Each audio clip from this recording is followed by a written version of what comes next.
Pension and regulatory and development authority ने national pension system यानी कि एनपीएस को लेकर एक बड़ा बदलाव किया है। अब 1 अक्टूबर 2025 से एनपीएस के गैर सरकारी सब्सक्राइबर्स अपनी पूरी पेंशन रकम को 100% इक्विटी यानी शेयर बाजार से जुड़ी स्कीम में लगा सकेंगे। अब तक इक्विटी में निवेश की सीमा 75% थी, लेकिन इस नए नियम के बाद ये लिमिट हट जाएगी। इस बदलाव का मकसद ये भी है कि सब्सक्राइबर्स को ज्यादा आजादी मिले और वो अपनी रिटायरमेंट की बचत को अपनी उम्र, जरूरत और जोखिम उठाने की क्षमता के हिसाब से बेहतर तरीके से प्लान कर सके।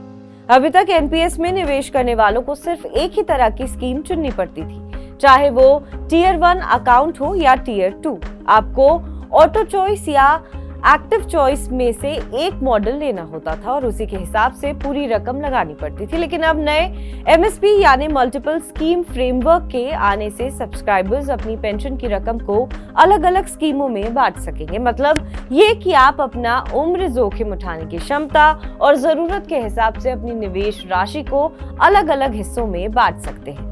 अब पहले से कहीं ज्यादा आजादी। पहले एनपीएस में निवेश की उम्र सीमा 60 साल तक तय थी, यानी 60 साल की उम्र तक ही पैसा जमा किया जा सकता था। लेकिन अब इस नियम में बदलाव किया गया है। अब सब्सक्राइबर्स चाहे तो 50 या 55 साल की उम्र में ही अपनी पेंशन की रकम निकाल सकते हैं। वहीं अगर कोई निवेश जारी रखना चाहता है तो वो 60 से 75 साल की उम्र तक भी पैसा जमा कर सकता है। ये बदलाव खासकर उन लोगों के लिए फायदेमंद होंगे जो प्रोफेशनल, सेल्फ एम्प्लॉयड और या कॉर्पोरेट सेक्टर में काम करते हैं। उनकी जरूरतें और प्लानिंग अक्सर अलग होती है। अब उन्हें अपनी उम्र, कामकाज और भविष्य की जरूरतों के हिसाब से पेंशन की बचत प्लान करने की पूरी आजादी मिल जाएगी। जानकारों का कहना है कि भले ही एनपीएस में निवेश के लिए नए विकल्प दिए जा रहे हों, लेकिन सुरक्षा से जुड़े नियम पहले जैसे ही रहेंगे। निवेशकों को अपने रिटर्न और जोखिम की पूरी जानकारी पारदर्शी तरीके से दी जाएगी ताकि वो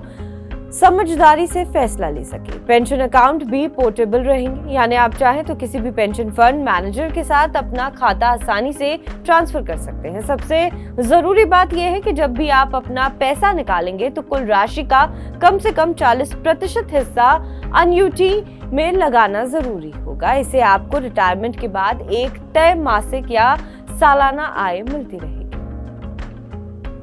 बहरहाल इस खबर पर आपका क्या कुछ कहना है, हमें कमेंट करके जरूर बताएं। बाकी देश और विदेश की तमाम बड़ी खबरों के लिए आप बने रहें TV9 डिजिटल के साथ।